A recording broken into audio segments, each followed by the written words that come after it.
Man, today, Dolphin Nation, we're all hurting after that loss. We went from battling for the first seed in the AFC in Week 17 to settling for battling to the number 2 seed in the AFC East crown in the final week. But I will say this.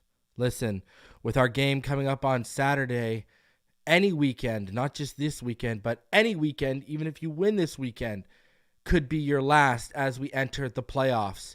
Listen, I know it sucks after a loss, but enjoy every moment that we still have playoff football to hope for, to plan for, and to watch, and for this team to play for. A lot to talk about today.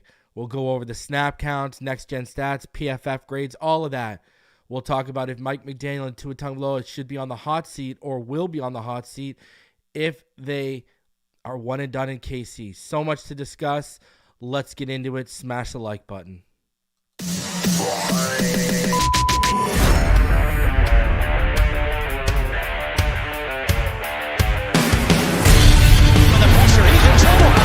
the football. Touchdown! Got it! You have got to be kidding me. Jalen Waddle has a Dolphin touchdown. And he will score! Deep upfield on the near side, man open. Touchdown! The run from Tua Tagovailoa. Touchdown! He's going deep. He's got it over the touchdown again. Let's go!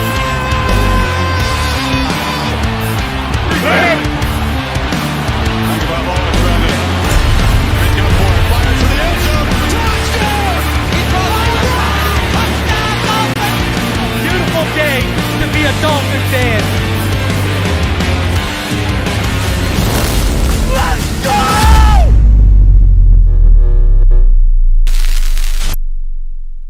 What is good, Fin Nation? What's good? I know what's good. I know how bad it is today. Listen, we are all feeling it. We are all feeling it.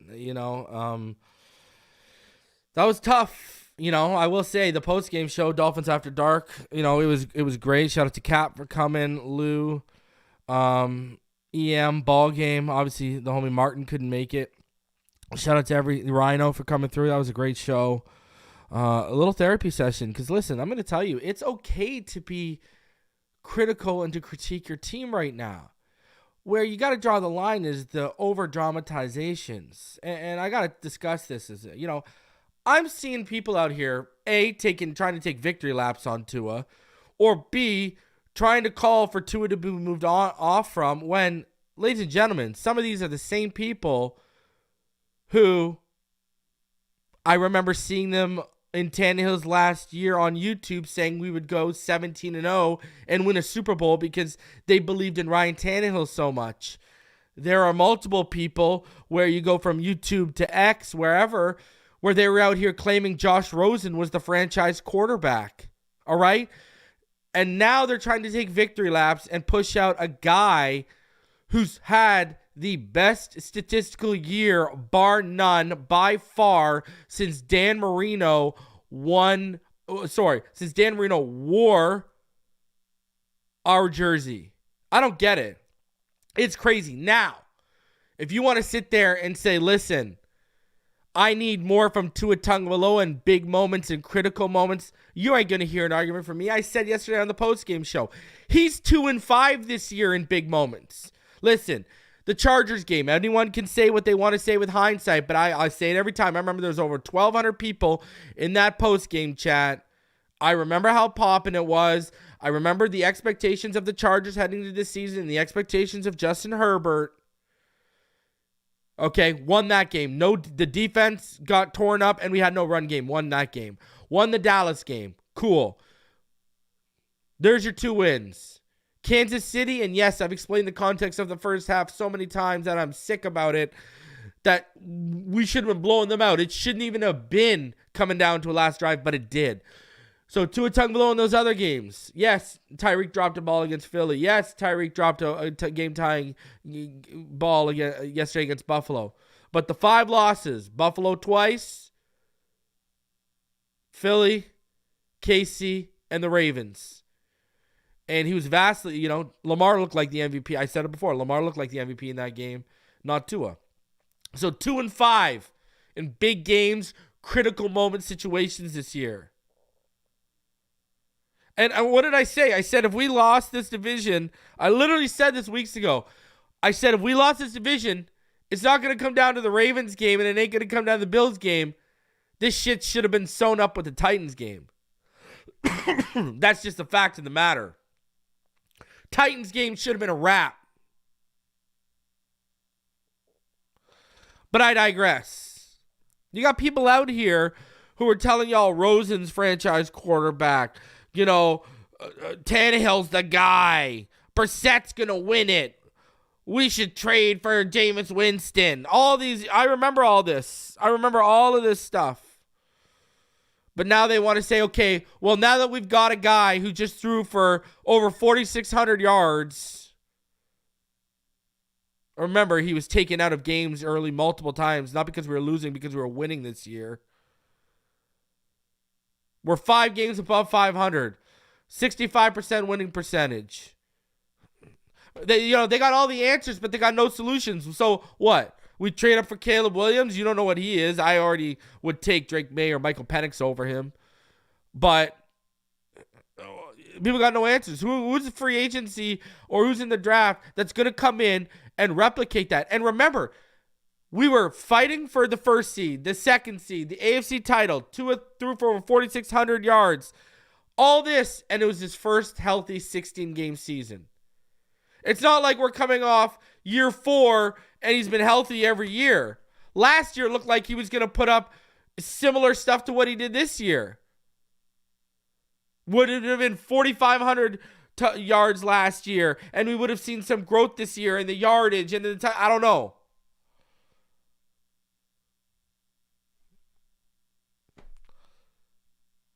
But you got people out here saying move off that. Like right now. Like to dismiss injuries and to say blow it up is over dramatic. Let me ask you this. How can you win at the highest level against the best quality opponents without your top quality personnel? Think of what we were with just last night alone on offense, and this is not an excuse because I just want to say just think of what we were missing, but this is not an excuse because we were in a position to win yesterday. So I'm prefacing this with saying it's not an excuse. I'm just context. See, people want to label context as an excuse. My biggest pet peeve. Anyways, context of the situation. We were without the top center in the NFL yesterday. We're out without one of the leading touchdown scorers in the NFL, and Raheem Mostert with over 20 touchdowns. And we were without Jalen Waddle, who, let's be honest, has anyone stepped up and raised their hands and said, I will step in for this role?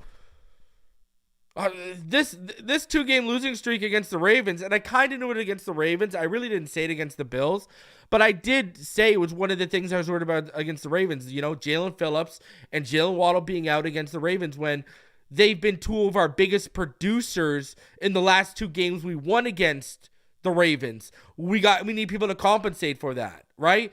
And we didn't get anyone to compensate for Phillips or Waddle. Anyways, I digress.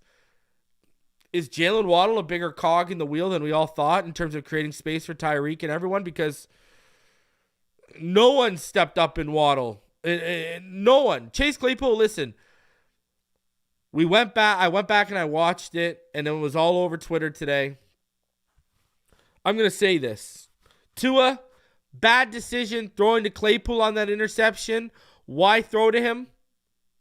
He hasn't had a lot of reps. I wouldn't be putting him in a pressure situation like that. But anyways, what a god-awful route by Chase Claypool. If you go back and you watch that, what a god-awful route by Chase Claypool. Unbelievable. If you actually look at it, Tua put the ball where it's supposed to be, but Claypool ran a terrible route.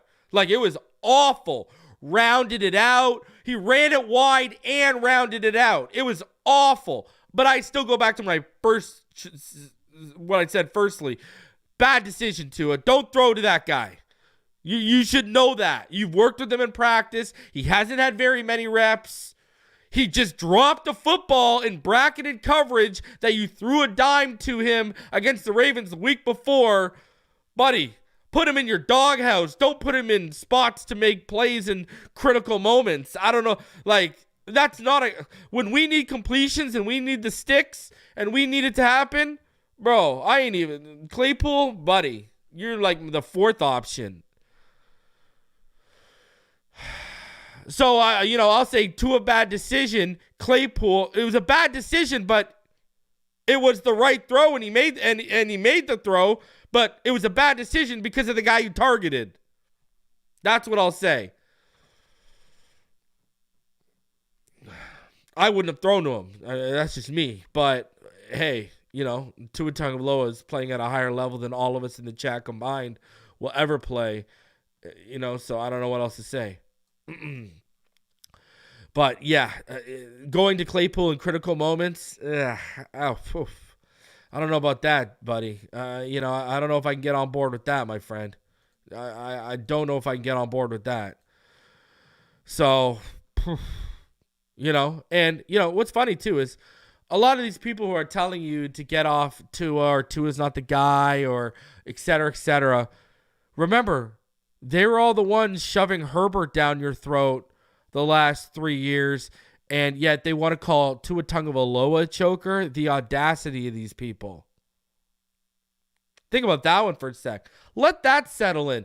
Not only did a lot of these people say Rosen was a franchise quarterback, not only did they say they were all aboard the Tannehill train, but they also told y'all Herbert was the answer, the ultimate choke artist. Just saying. And if you want to talk about the 2020 draft, let's talk about the 2020 draft. There were 2 players I said I wanted because I knew Burrow was out of the discussion. I knew he was going 1. Tell me where I was wrong.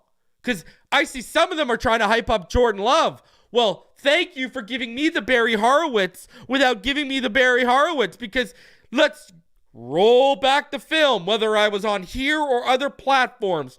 What was Reason saying? Draft Tua Tagovailoa at 5 or trade back and take 2 years and develop Jordan Love. That's exactly what I said. And guess what? Let's call a spade a spade. 2020 draft class this year, Tua blew the divisional lead, right? Hurts blew the divisional lead. Joe Burrow has turned out to be the most injury prone of them all. And Herbert, once again, leading the team to an underwing. Herbert's gotten 2 coaches fired. Everyone wants to talk about how Tua's gotten Flores fired.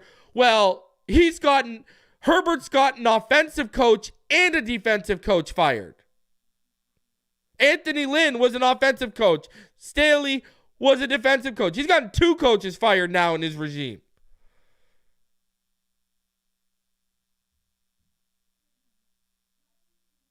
Jordan Love was the only one who won a crucial game this year out of all of them. Richie says, don't forget. Oh, brother, you don't got to remind me, because I remember 2019, 2020 on this platform and other platforms, me and EM Dolphin fan doing our rounds telling everyone Trevor Lawrence is not the answer. Trust me. And I kept saying it through and through Clemson. He looked like he regressed every year. See, at least we can sit here and say Tua's gotten better every year as a Dolphin. That's undeniable. Tua Tagovailoa has gotten better every year. But I talked about it early in the season when we were winning, and I'll tell y'all it again.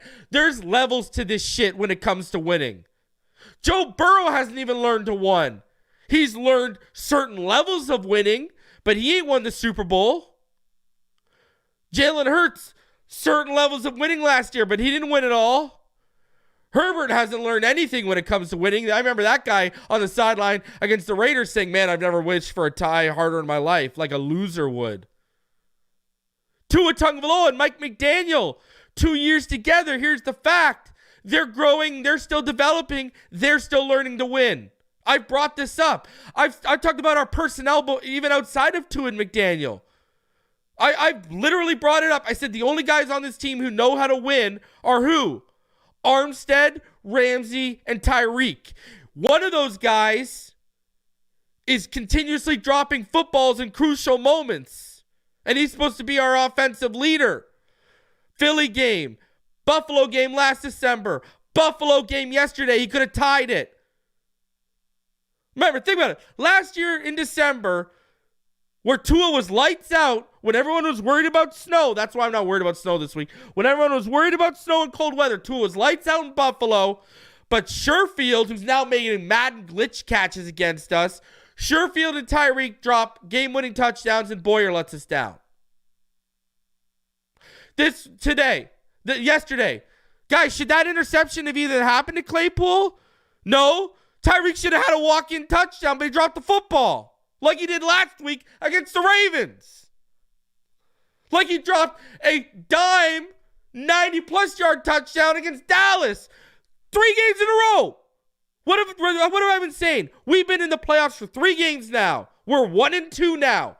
Every game, Tyreek has a crucial drop, and people were trying to tell me I was crazy when I was pointing it out after Buffalo last year, when I saw it. People were telling me I was crazy. All right? So now, Teron Armstead, other leader, other big guy we pay this money to for big-time critical moments. What's happening? 2 critical penalties yesterday that cost us.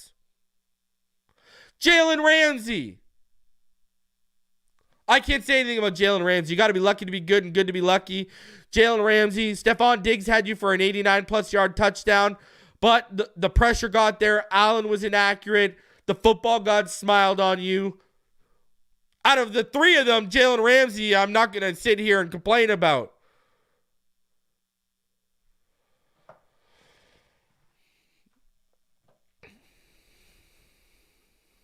Real talk, man. And Danny Crossman. I've been saying for years, how does Danny Crossman still have a job? I said when we cleaned house, I said Boyer, did I not say Boyer and Crossman should have been gone immediately with McDaniel? Retool it right away. How is Crossman stuck around? 2 games in a row. Ravens and now the Bills game.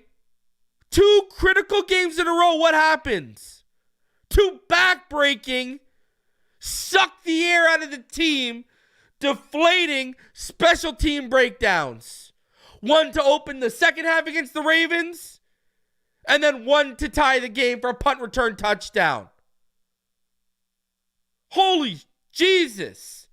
To sit here and say it's 1 player is lunacy. To sit here and say it's even two people is lunacy, because on offense alone, the blame is sitting at the feet of our 3-headed offensive monster in Tua, Tyreek, and McDaniel. That's 3 alone. Adding Crossman, I'm at 4. But people want to make it just about Tua, when the interception shouldn't have happened. No one wants to talk about how Tyreek got hit right in the hands and should have walked in. Tied the game. Tua made the throw. Tua made the game-tying throw. Tyreek let us down again. And then what happened? Tua, ball in your hands. He let us down again. That's what happened. Your 2 big boys on offense that we got, other than Achan, who McDaniel let us down again by not feeding. 3-headed monster, all let us down again. Thank you very much.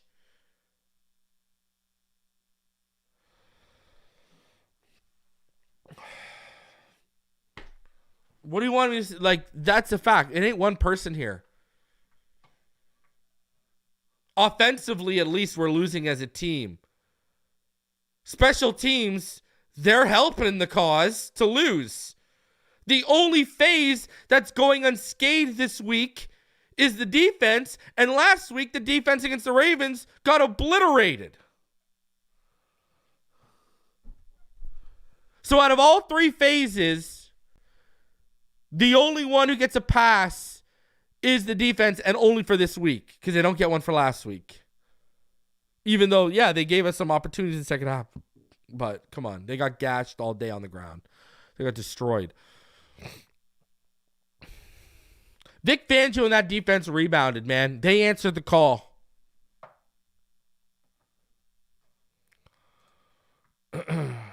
That's it.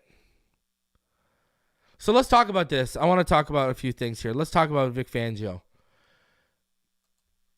And let's talk about Mike McDaniel. And we'll segue into, McDaniel and Tua here. But let's start off with Fangio. Because I remember through the first 8 weeks, the same people who are saying, get rid of Tua, get rid of McDaniel, what were they saying in the first 8 weeks? What were they telling each and every one of you? What were they saying? You know it. Look deep down inside of you, whether in your heart or in your memory banks. You know what they were saying to you. Fangio's defense sucks. Fire Fangio. Fangio's no good. This defense is terrible. Remember, first half of the season, it was Fangio and the defense's fault. I remember. They were in my chat. Other people were making videos about it. Other people were making tweets about it. I remember. Everyone. The same people who are trying to get Tua and McDaniel run up out of here, they're trying to run Fangio up here in the first half of the season.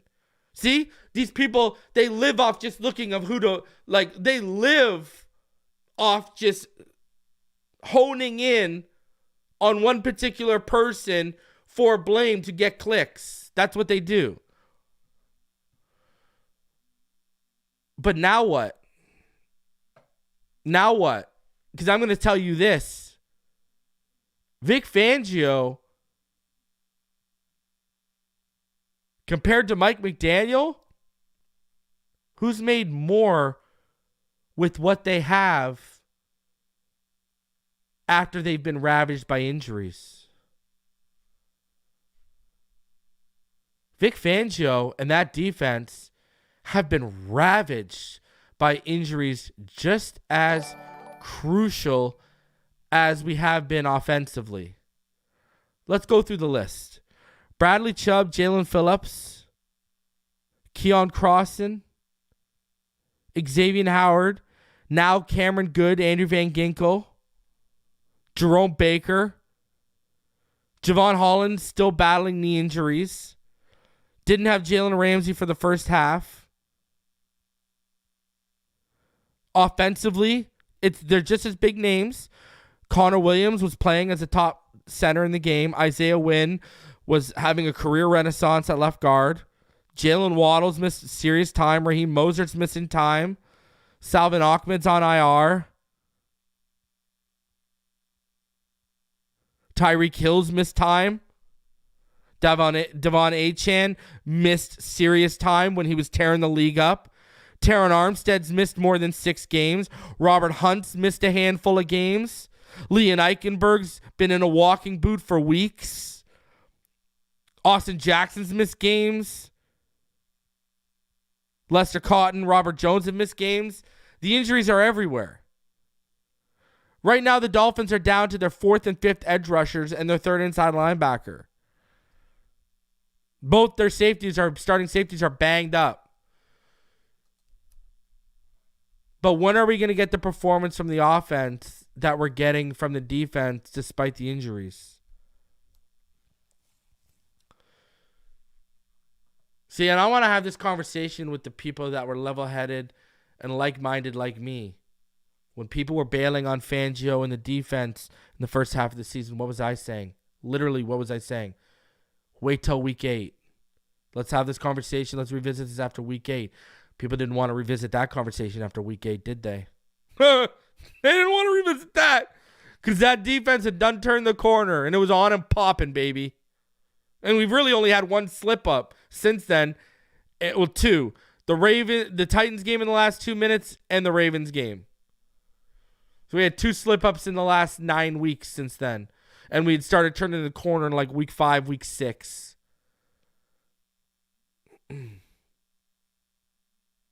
So I want to have this conversation with those people. The same people who are like me.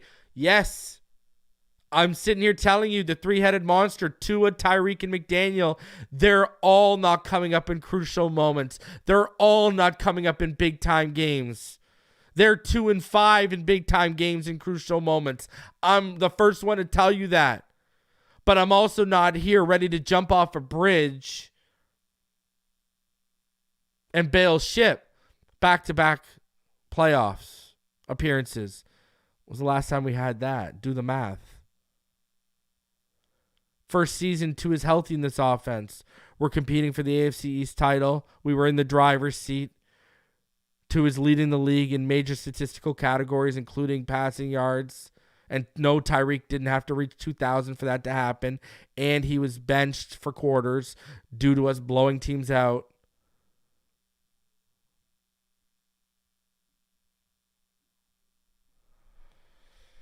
But Vic Fangio and the job he's done comes down to McDaniel. Right? A lot of us have not been fans of the play calling, especially in critical moments, especially situationally. And Vic Fangio, he's done a lot. He's done more with just as much in terms of injury and having to compensate for injuries with his unit compared to what McDaniel's been able to do with his unit. Now, I also get it's not all McDaniel. We've had personnel on offense that hasn't executed, whether it be the quarterback, whether it be a receiver.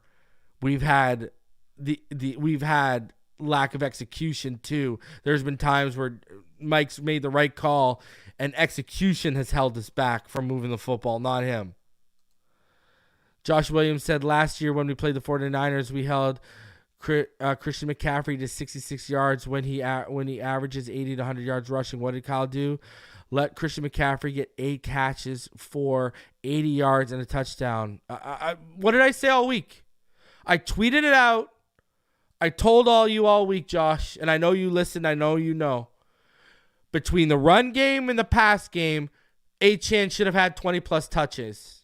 Inexcusable. He's looked like, and what did I say? Keep threatening the seams. How many big chunk plays again did we have this week with Smythe? Like, how is a guy on YouTube identifying this stuff that we should be honing in on, that we should be highlighting in our game plan for these teams? But we got a whole staff of guys over there, and no one's having the light bulb go off when they watch the film. How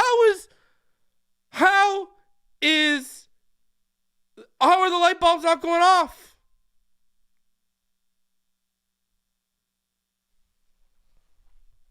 I don't get it. I broached the subject earlier this year. I'm going to broach it again. If Frank Smith gets an OC job, gets a head coach job, and Darrell Bevell is next in line to be our OC, have the conversation about him taking over play calling. Mike, it is not a bad thing if you learn under Darrell Bevell for 2 years until he gets a coaching job how to get better at play calling. It's not a bad thing. I brought this up when we were winning. I brought this up when we were winning and we were struggling situationally. What did I say? I was worried about? A Sanders field goal screwing us, or Mike McDaniel's situational play calling screwing us? I didn't factor in Tyreek and Tua not, stepping up enough in critical moments because we'd seen them do it. We're just now seeing it at a 30% clip, which just ain't good enough. So, but I digress. It's not that bad. Darrell Bevell led a top 5 offense in Seattle for 5 years in a row, top 10 for 5 years in a row, and Russell Wilson looked the best he's ever looked in his career under him. It's not that bad of an idea. Sure, did Darrell Bevell situationally make a great call by not giving the ball to Marshawn Lynch and having Russell Wilson drop back to throw and throwing the interception against New England? No. But he won a Super Bowl before that, and he got to a Super Bowl the second year in a row. Just saying. I've talked about this all year. And I'm going to continue to say it. It's not a bad idea. And there's nothing embarrassing. I know it's all about ego and pride with these guys. But I'm about to W. Swallow it. Suck it up. Darrell Bevell might be a more qualified play caller right now. Because part of the growing pains we're going through are Mike McDaniel learning how to be a play caller in the NFL. This is the problem with Kyle Shanahan not letting these guys call the plays. And it's what he's doing to Frank Smith. So what, is Frank Smith going to go somewhere and have the same issues? Maybe it's okay, Mike, if you just are the head coach for 2 years and you delegate the duties to Darrell Bevell and Vic Fangio because it's working on the defensive side. Keep designing your plays. Keep designing the playbook. Focus on that while Darrell Bevell calls the plays, because clearly when it comes to game flow and situational flow, Darrell Bevell has a better thumb on it. His resume speaks louder. In critical games, in critical moments, in critical situations. Because the man still has 20 wins in 2 years. So I'm not going to sit here and say, as a play caller, he's absolute trash. That would be ignorant. But I'm just saying maybe we got a more qualified guy in the room that could, take this offense a little bit further. I'm just saying. And that's not a bad thing. That's a good thing. You want to be surrounded by brilliant minds. Because I'm going to tell you this lack of the commitment to the run, guys, I want you to, this season, check this out. When the Dolphins run 26 or more times this year, we are 9-1. When we rush 25 or less, we're 2-5. Just saying.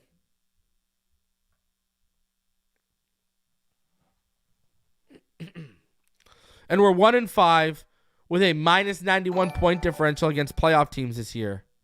Only the Giants and Commanders had a worse point differential against playoff teams.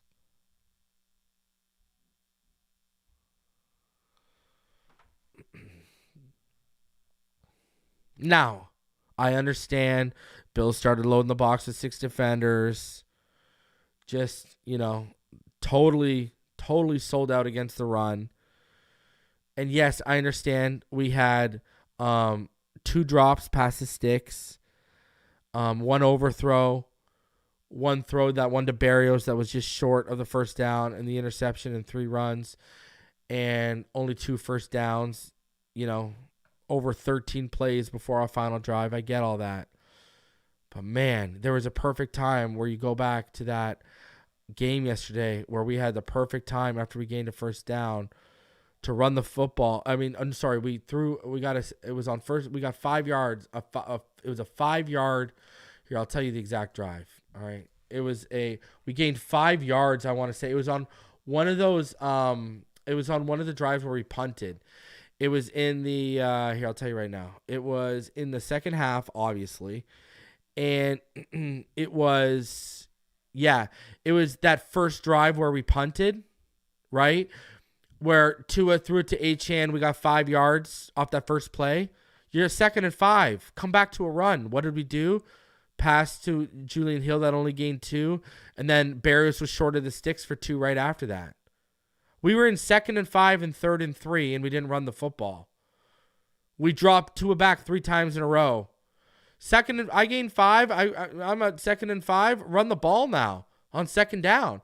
Run a delay. Boom. Just run a delay up the middle. I mean, these guys were averaging over 5 yards a carry. I mean, realistically, if you handed it to Achane or Jeff Wilson was averaging 5 yards. Achane was averaging 5.6. Technically, on 2nd and 5, if you hand it off to one of them, you should get the first down based on the game flow. Just saying.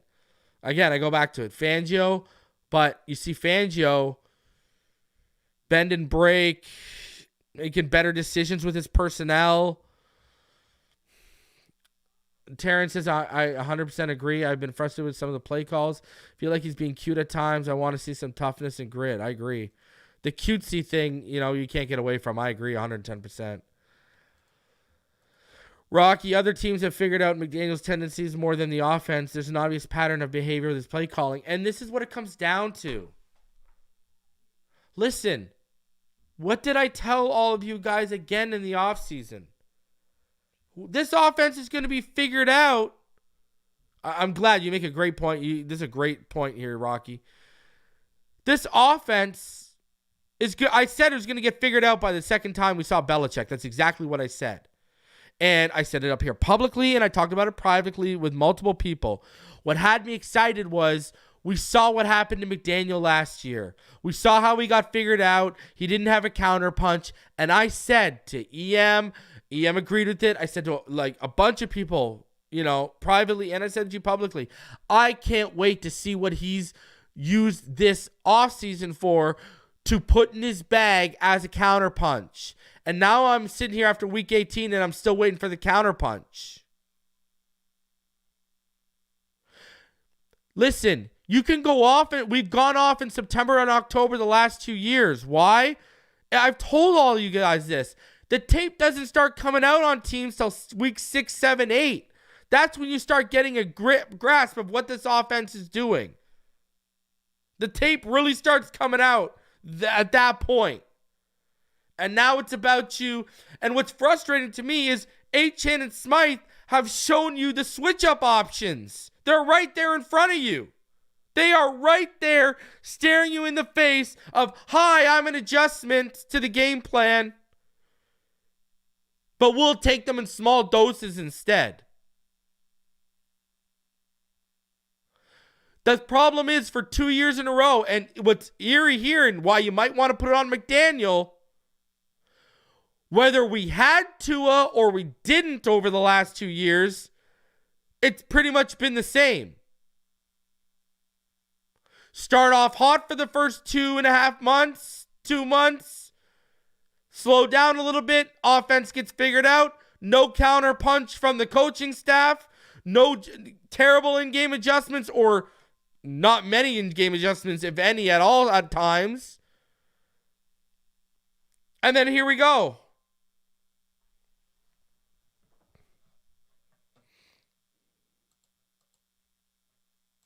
I don't know what else to say, Rocky.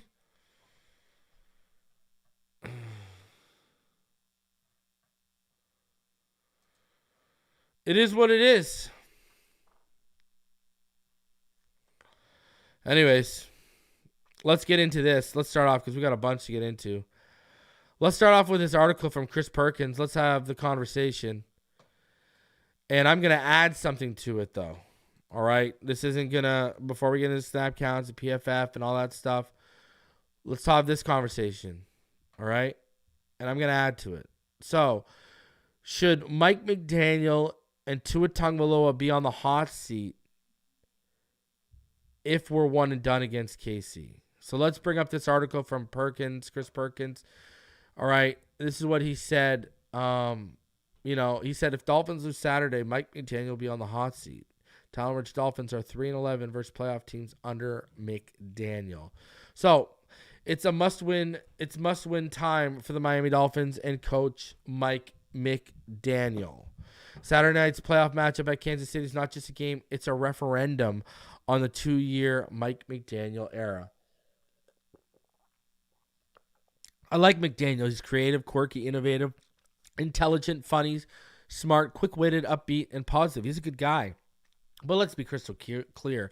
If the Dolphins lose their first-round playoff game, McDaniel's seat should be uncomfortably warm during the offseason.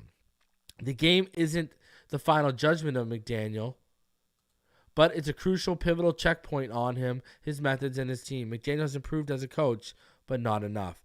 McDaniel is 20-15, including a 0-1 mark in the playoffs. More importantly, the Dolphins are 4-9 under Mike McDaniel in December and January. Most importantly, the Dolphins are 3-11 against teams that have made the playoffs the last 2 years. Those are underachieving numbers for such a talent-rich team. It makes you ask yourself, what has this team actually accomplished under McDaniel? I'm not being an alarmist. This isn't clickbait, overreaction Monday, or an attempt to get in front of the issue that doesn't exist. This is real talk. Here's a better way to look at things. A victory on Saturday night salvages the entire season. A victory on Saturday at Kansas City keeps the McDaniel era worthwhile and relevant.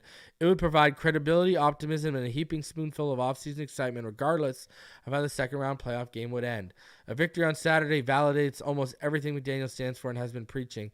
It would be a testament to one of his favorite sayings, adversity is an opportunity. A loss, and those are just hollow words, no more significant than anything ex-Dolphin coaches Joe Philbin, Adam Gates, or Brian Flores ever said. Oh, and one other thing. For the record, there's absolutely positively no way Mike McDaniel should be fired during the offseason if the Dolphins lose to the Chiefs. That'd be ridiculous. It's out of the question. However, owner Steve Ross and general manager Chris Grier might have to get some offseason concessions from McDaniel, a receiving tight end, a more physical running game, revamping the challenging process. Some assurance a change or two will be made. Why? A loss Saturday night would cap one of the greatest collapses in Dolphins franchise history. Based on expectations, this might be a greater collapse than 1993 when Miami was 9-2 and lost its last 5 to finish at 9-7 and miss the playoffs. They remain the only team in NFL history to start 9-2 and miss the playoffs.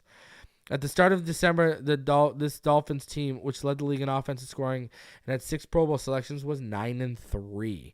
3 weeks ago, the Dolphins team was 11-4 and had Super Bowl expectations while coming off a rousing 22-20 victory over the Cowboys. Now they're simply hoping to limp into Kansas City and break a season-long trend of getting smoked by quality teams. McDaniel has the best offensive talent the franchise has had in, 30-some years? The Dolphins have a franchise quarterback, a future Hall of Fame wide receiver, the best young receiver in franchise history, a record-setting running back, a Pro Bowl fullback, and a Pro Bowl left tackle. They had 10 of the 11 projected offensive starters coming out of training camp, either named to Pro Bowl squad or named a Pro Bowl alternate. And the offense can't score against quality teams. We know the Shanahan offense works in other places. We don't know why McDaniel offense doesn't work here. You know my theory, however. I think the entire offense is based on Tyreek and the threat of Tyreek. And when those things are neutralized, the offense has nothing left. Whatever the case for now, for the purposes of this offseason, it all comes down to one game. Win this one, and people can see the light a way out of 3 decades of Dolphins darkness. Lose this one, and the same old Dolphins refrain will live again. It'll have been 2 more seasons without a playoff victory, 2 more seasons of disappointment, 2 more seasons of getting surpassed and outclassed by teams such as Buffalo, Baltimore, and Kansas City. We all like McDaniel, but Super Bowl windows don't stay open for long. If the Dolphins lose at Kansas City on Saturday, it's time to start questioning when and whether their Super Bowl window under McDaniel will be opened. Now, here's what I'm going to tell you right now, because he makes a lot of valid points. By no way is that article nonsense, but I'm going to tell you why. Listen, you got to come to a point where you can put, and maybe it's because of what I do as a content creator of why I've done, but you got to come to a point where you got to put aside. And you've seen me do it, like not just with Tua and McDaniel, but other players who I like or don't like. You got to take a business approach and how they're going to see it from a business side. I can already tell you how this conversation is going to go. McDaniel's going to go in and he's going to walk in and he's going to list everything I listed earlier. Fighting for the number 1 seed in week 17, fighting for the number 2 seed in the AFC East, and 11 wins after all those injuries I just had last year. And yeah, he's right. Perkins is right. He's going to have to make like some concessions and say, okay, I need this or I'll change this. Yeah, I get that. But the injury thing, guys, this is why I keep telling you it's not an excuse in its context, because that is going to be a real conversation that Ross and Grier are going to consider, because what that article isn't pointing out and what I'll point out to you is it's not just McDaniel and Tua tied at the hip. Chris Grier is tied to their hip as well.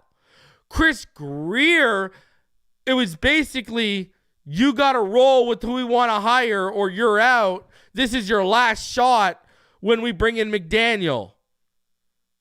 So Grier's tied to their hip just as much. So I'm telling you, that's going to. Now, that's just the fact of the matter. Now with Tua, guys, I'm telling you, and I said this before the Bills game, and I'll tell you this again.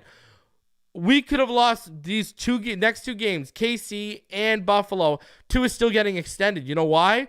We're $41 million over the cap, and that's going to save them $15 million. Now, what they're probably going to do is put an out in it after like the 3rd year. I think they're going to extend him, but there's going to be an out. They're going to give him a 5-year deal, and there's going to be an out in 3 years. Guys, Justin Herbert is known as this big choke artist, right? But he won Rookie of the Year, never been in the MVP conversation, and the guy got over $215 million guaranteed. What do you think? Tua just led the league in passing yards. He's been in the MVP conversation 2 years in a row, last year when he was healthy, and then this year, up until week 17, he was in it. He's going to get paid. That's the fact of the matter. And it comes back to what I keep telling you, that 65% winning percentage and those numbers y'all are trying to label as hollow, which are the best we've had since Marino wore our colors. Yeah, that's going to matter at the negotiating table. Tua's good. Tua's really good. Tua's a top 10 quarterback. The problem everyone has with him is, let's use this year. Tua was 2-5 in big games. That's the problem. 30% is not good enough in big games this year alone.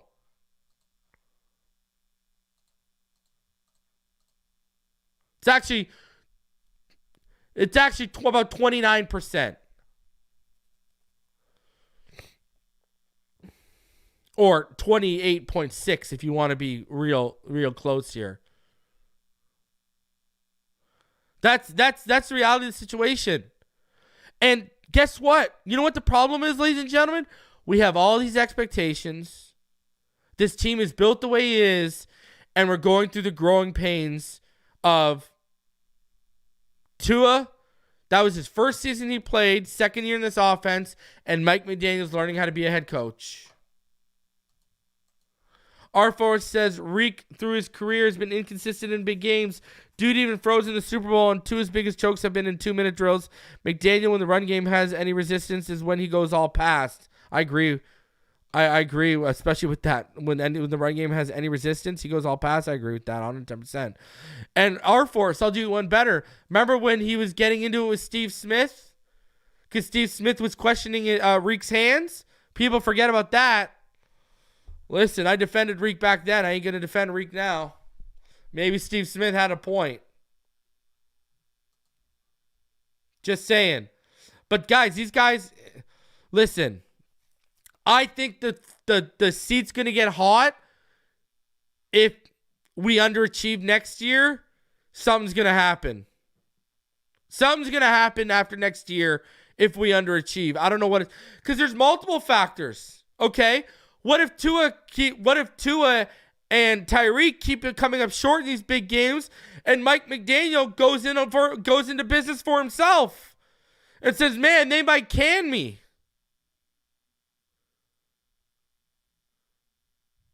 Hey, I turned Tua into the number factory you're seeing, but I can't win with him.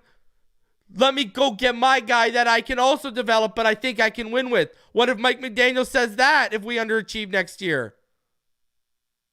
What if Tua has a great statistical year, but it comes down to bad coaching decisions like we saw Flores blow in his final year in Jacksonville and against Atlanta in the final 2 minutes?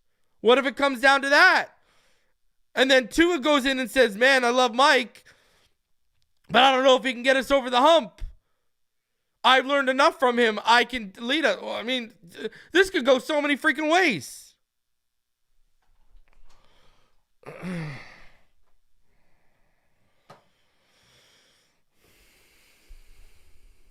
I don't know. But Perkins also right. And I broached it to the guys yesterday, and I'll say it to you. I want to hear you in the chat. If we beat KC this weekend, does that absolve us of the Ravens? And does that absolve us of the last 2 weeks? Because now, here's the thing. Here's the thing, ladies and gentlemen. You're about to go into Arrowhead.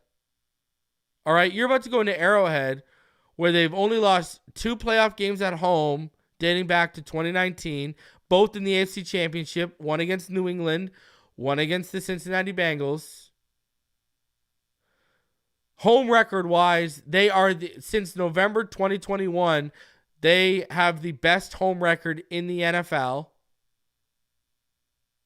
but they're also the defending Super Bowl champions. And what's the narrative? Not only can we not beat good teams, we can't beat good teams on the road. And look what Don says. Yes, it's a playoff win. Yes.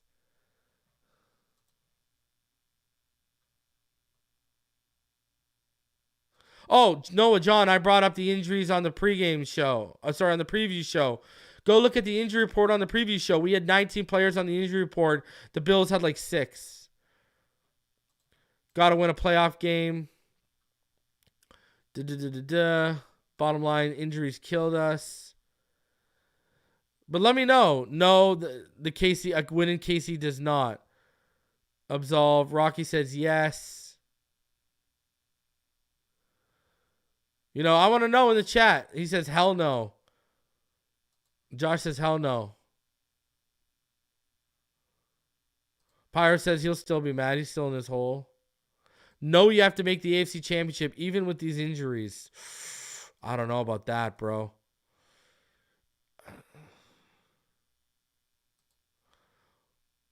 Yeah, it's true.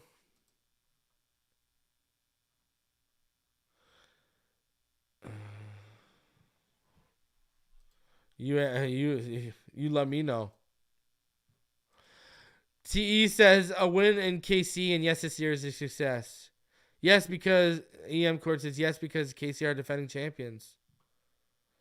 TE says the goal is win the playoff game. Go do it. Yeah. R4, listen, I'm going to be honest with you, bro.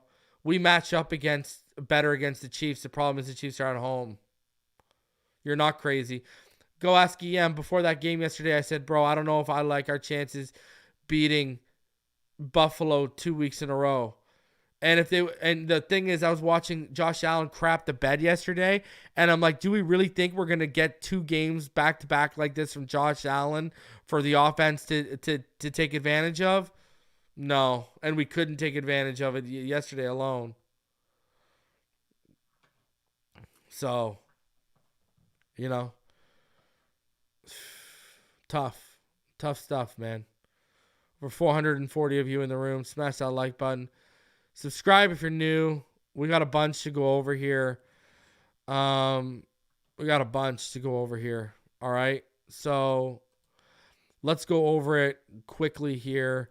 We got some, key injury updates I think we should go over first before we hop into everything. Guys, in case you didn't know, Andrew Van Ginkel, Cameron Good, and Jerome Baker won't play in the wild card round. Their season is done.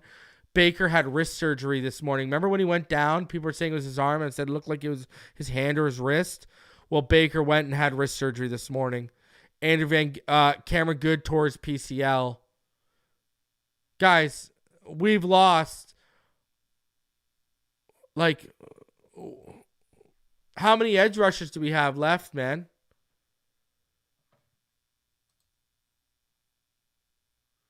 So now Andrew Van Ginkel, Cameron Good, and Jerome Baker are done for the year. It's unbelievable. It's really unbelievable. We even lost Cameron Good. This team's going to have to start firing Channing Tindall off the edge. That's where we're at right now. We even lost Cameron Good. Literally Ingram and Ogba. That's all we got.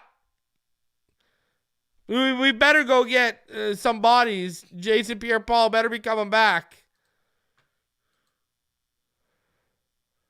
And then even further here, remember I told you the ideal scenario for X coming back would have been when? The divisional round? Well, here we go. And here's a quote from Mike McDaniel when asked about Xavien Howard's status for Saturday. And I quote, I'm more optimistic about Raheem and Jalen. I wouldn't rule anything out with X, but I would say it would be fair to say we're not planning for him to be in this game. But if things change, they change. So we might not even have Xavien Howard. Again. Now, secondary is fine for the most part, but no Xavien Howard too.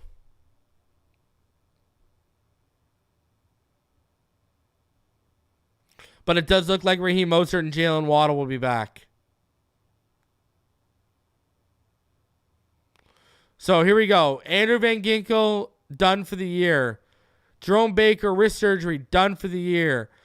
Cameron Good, torn PCL, done for the year.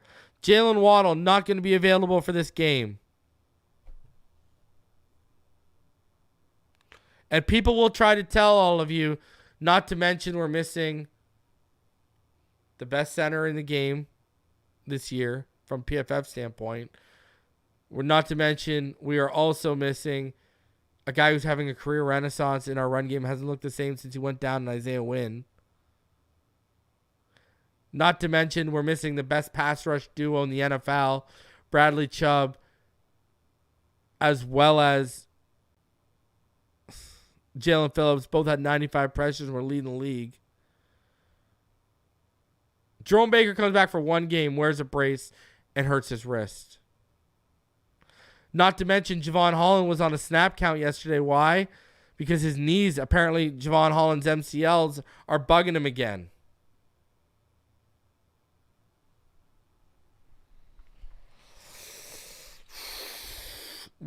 You got to go up against the highest quality of teams in the NFL in the playoffs, and we are coming in without so many high quality players, and we've even lost a lot of their backups too. Oh my God, it's just one thing after another. It really is.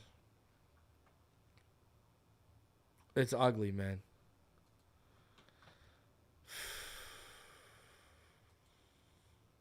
It's just ugly.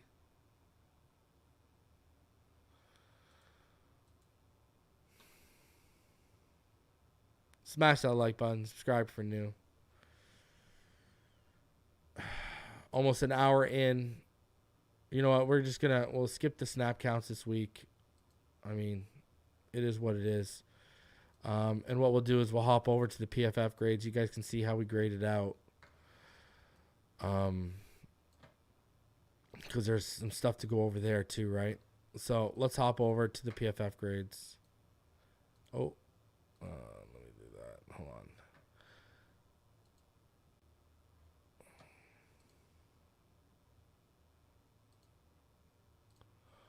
Yeah, we'll hop over to the PFF grades right now. Hold on.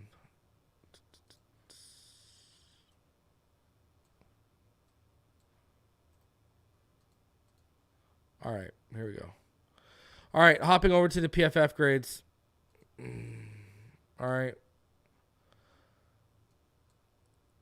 Man, I feel the pain, Dolphin Nation. Don't worry. All right, so let's get into it. Offensively, look at Tua Tagovailoa was our third highest grade offensive player yesterday. River Craycraft was our highest. Tyreek, number 2. Tua, number 3. Achan, number 4. Robert Hunt, number 5. Your worst graded guys: Robert Jones, Alec Ingold, Terron Armstead, Austin Jackson, and Jeff Wilson Jr. were your lowest graded offensive players. When you look at Tua, on the deep level, he was 2 for 6. Intermediate level, they have him charted here as 3 for 7. Short level, they had him almost perfect at 11 of 12, and then behind line of scrimmage, clean 2 for 2. When he was kept clean, he was 14 of 19 for a 73.7 completion percentage, 1 touchdown, 2 interceptions, 2 turnover-worthy throws, which were the interceptions, obviously. He had 1 big-time throw when he was kept clean. He had 2 all game. His passer rating was 65.6. His NFL passer rating was 65.6 when he was kept clean. His adjusted depth per target was about 9.2 yards because his yards per attempt was about 5.8. Under pressure, he was 4 for 9 for 59 yards. No touchdowns, no picks. He made a big-time throw. He had no turnover-worthy plays under pressure. Both of his turnover-worthy plays came when he wasn't even blitzed. His adjusted completion percentage jumps from 44.4 to 50%. His average depth of target was about 14.5 yards. Time to throw when he was kept clean was 2.03 seconds. When he was under pressure, it was about 2.76. Total, he was about 2.26 in terms of time to throw. Now, when you look at blocking, the offensive line was good, man. 6 pressures. They did everything we needed them to do. Here, I want to hear this. Liam Eichenberg and all of you.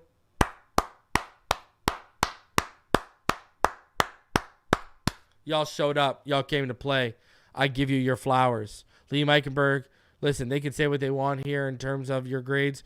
You were a lot better than you were in week 4 against them. So, offensive line, other than Armstead with penalties, right? Armstead with penalties and letting us down. You guys, in terms of pass protection, you guys get your props. Defensively, Christian Wilkins, highest graded defender. He looked like the $24 million man after disappearing the week before. 88.7. Jerome Baker had an 81.1. Cam Good on 12 snaps had an 80.3. Brandon Jones had a 76.8 as he had a really strong outing taken in on snaps for Javon Holland, right? Deshaun Hand, 76.3. Raekwon, 71.5. Deshaun Elliott, good showing too. He had a 70.7. Your worst graded guys, Ramsey had a 42.6. Needham had a 44. Kader Kohu, there was a play when you went back and watched it back where on Josh Allen where Kader made a business decision and didn't make the hit. Melvin Ingram, low graded. Silo, low graded. Not. Defense was good enough. I'm not going to sit here and harp on them, man. Coverage-wise, this is what it looked like. Eli Apple targeted 12 times, allowed 9 receptions for 141 yards. Allowed 49 yards after the catch, 5 first downs, 1 interception. Also had a touchdown. David Long targeted 5 times, allowed 5 receptions for 33 yards. Deshaun Elliott targeted 5 times, allowed 4 receptions, 1 touchdown, 2 first downs. Jalen Ramsey targeted 4 times, allowed 3 receptions for 40 yards. Duke Riley targeted 4 times, allowed 4 receptions for 53 yards and 2 first downs. Jerome Baker targeted 3 times, allowed 15 yards, no first downs. Kader Kohu targeted twice, allowed 1 reception for 28 yards and a first down. Melvin Ingram obviously targeted once, allowed 1 reception for 26 yards. So Nick Needham targeted once, did not allow a reception. So those are your PFF grades for the Miami Dolphins. All right. That is what we are looking at over there. So, all that said, let's head over. Let's hop in to the next gen stats for all of you guys. Josh Allen, this is his passing chart. He was 30 of 38, 359 yards, 2 touchdowns, 2 interceptions. A plus 12.3 completion percentage. I mean, it is what it is, man. Spreading the ball out. 2 picks. We made him look human. Like, that touchdown, that Madden glitch touchdown to Sherfield. Unbelievable. Shows where our luck's at. But we made him look human. I mean, we made him look human. We gave our offense opportunities to blow the game open, and they just didn't get the job done. Period. Now, when you look at Tua Tagovailoa and his passing chart, he was actually under completion percentage. He was a minus 1.8 in terms of completion percentage over expected. 17 of 27, 173, 1 touchdown, 2 picks, drops, bad decisions. Just not good enough, man. Just not good enough. Not good enough. Period. That's all there is to it. Just not good enough. From Tua, from Tyreek, from McDaniel, not good enough. Period. Not anywhere near good enough. So Florida Don says, member for 28 months. Shout out to you, man. Over 2 years. Still have faith in this team. Never quit. Fins up. Agreed. It ain't over till the fat lady's out here singing. But, brother, she's warming up. She's sipping her herbal tea, warming up the vocal cords. I ain't going to lie to you right now. It ain't over. And we hoping they come in and say, hey, you're not up next. We got a scheduling change. Sit your fat ass down. But she's warming up. She is warming up. All right? And that's just a fact of the matter. Now, next gen stats. Josh Allen, longest completed air distance, 48.9 yards. Tua, 36.6. Khalil Shakir, fastest ball carrier yesterday, 20.7. Devin Achane, fastest for us, got up to 18.86. Fastest sacks, Dodson had it in 5.2 seconds. Wilkins had it in 2.8. Now, you look at the passing chart here. And now, so Tua, when we focus here on the right side here, they have him here 0 for 4 on the deep level. Remember, PFF, they had him, 2 for 6? So on the intermediate level, they have him 3 for 9 here, while you look at PFF again, on the intermediate level, PFF, they had Tua 3 for 7. Short Tua, he on here at least, 10 of 12, and then behind the line of scrimmage, 2 for 2. Rushing, Achane was just eating off that right side. It's just disgusting that he had 10 carries. It's just disgusting. And then you see Jeff Wilson hitting the gaps more. It's like 3 attempts for 17 yards. 2 attempts for 7 yards in the gaps. Come on, man. Run the ball. They were screaming. Receiving average. So the league average in terms of routes per run on separation is about 2.95 yards. Hill had 3.03. Smythe had 2.63. Cedric Wilson, 1.1. Barrios, 2.51. Claypool, 1 yards. Tyreek Hill was the only person over the league average, and yet he was still dropping footballs. On the flip side, Knox, Shakir, Diggs, Kincaid, all over the league average. Sherfield was the only one under it. Defensive pass rush, league average of separation from QB is about 4.54 yards. Daquan Jones was at 4.62. Russo, 4.68. Oliver, 4.84. Leonard Floyd, 4.86. On the flip side, we were under it. Ingram, 4.19. Wilkins, 4.59. Ogba, 5.45. And Seiler, 5.6. Just washed out Seiler yesterday, huh? Rough.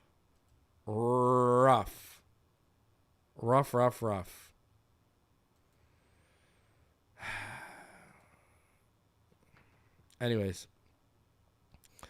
And I wanted to read this article from Barry Jackson here. Let's head on over to it. Where Dolphins rank among NFL leaders, why Miami put foot down on Mostert and Waddle. Amid a disappointing end to the regular season, several Dolphins finished atop in several statistic categories. Tua Tagovailoa led the NFL in passing yards with 4,624, beating out Jared Goff. He became the first Dolphins player to lead the league in passing yards since Dan Marino did it in 92 with 4,116 yards. What's more is his 4,624 passing yards are third most in franchise history, behind Marino's 84 season and 86 season. Tua Tagovailoa became just the second Dolphins quarterback to throw for more than 4,500 yards in a season, joining Marino.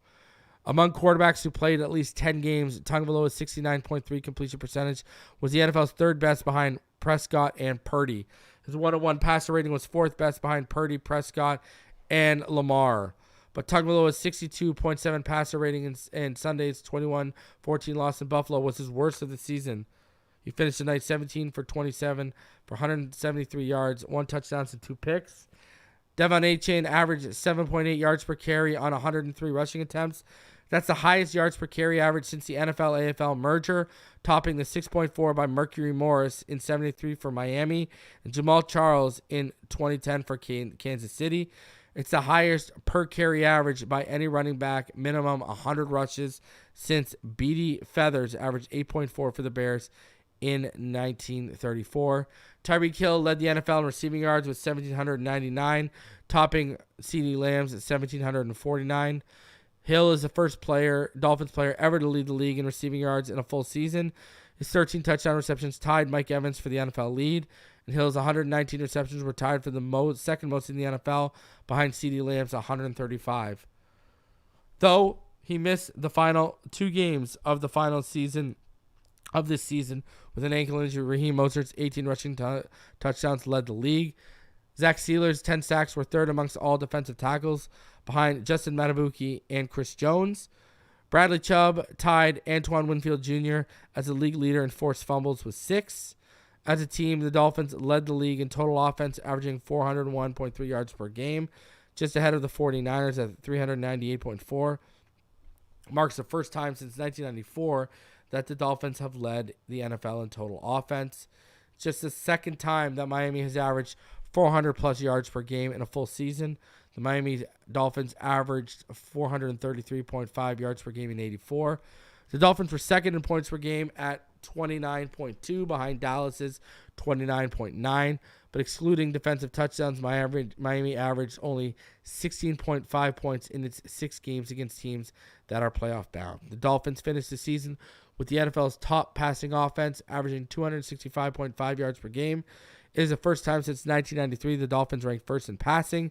Dolphins averaged 235.8 rushing yards per game, which ranks 6th. Defensively, the Dolphins permitted 318.3 yards per game, which is 10th best in the league, but the Dolphins were only 22nd in points yielded per game at 23. The Dolphins were 15th in passing yards allowed per game and 7th in rushing yards relinquished per game, and Miami's 56 sacks were third most in the league, and we set a team record with those 56 sacks. So there you go, final statistical notes and numbers as the season comes to an end. And hey, you know, there's some optimism, and guys, we're 3-0 against Kansas City in the playoffs. Remember that. We beat them in 71, 1990, and 94. Just saying. Interesting note, too. I know you guys have been hearing me stressing about the seams. Do you know the Miami Dolphins this year, their tight end group finished without a touchdown?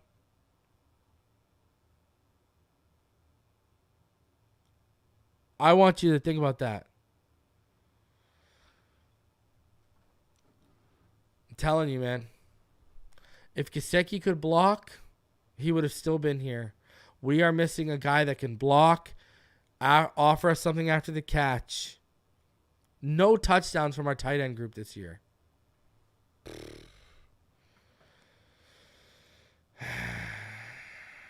Brutal. And again, 3-0 against the Kansas City Chiefs historically in the playoffs. Who knows? Anything can happen any given Sunday. There's a freaking movie named after it. I know some of y'all were expecting me to have Omar this today. He had to push it back just because he's going to the Heat game, and everything happened late in terms of interviews and press conference and everything with the team. So I'm going to try and make it work this week. We're either going to do all 22 or the show with Omar tomorrow. I don't know. We'll figure it out. But, you know, Omar will be on this week. We'll do the film breakdown. We'll do the preview. All that good stuff. All right. I'll figure it all out for y'all. We'll get it. So, smash that like button, man. I said it earlier in the opening. I'll say it again. Guys, the season isn't over. And I said I was going to reserve judgment until we were knocked out. So, you haven't seen the reason loses this yet. You've seen me get critical, though. So, I'm just saying, all right? We need Tua. Everyone's worried about cold weather and snow. We need Tua from Buffalo last year in December. That's what we need. All right? You show up, and this defense shows up, and Tyreek doesn't leave his hands on the plane or back in Miami, we can make this thing happen with Raheem and Jalen back. Let's go, baby. Season is not over. Enjoy the moments. Listen, that loss is in the past. Move on. Now we got to move on the same way we did against the Ravens and reset. Now we got to move on and reset to the Bills. Now we got to move on and reset to Kansas City. A lot of us wanted another shot at them because we know in Germany we beat ourselves. Right? We beat ourselves. We had a 16 to 23 point swing in that first half with the wild catch at the 26 that was called back because of penalty, Reek's drop, then Reek's fumble, return for a touchdown. Those 3 plays. So we got a chance for redemption. Let's shock the world, upset the defending champs in their home building. And guess what? It's not like the Ravens, the Chiefs are lights out. They are very susceptible to an upset. So I'll see all y'all tomorrow. Smash the like button. You already know what time it is. Fins up all day, every day.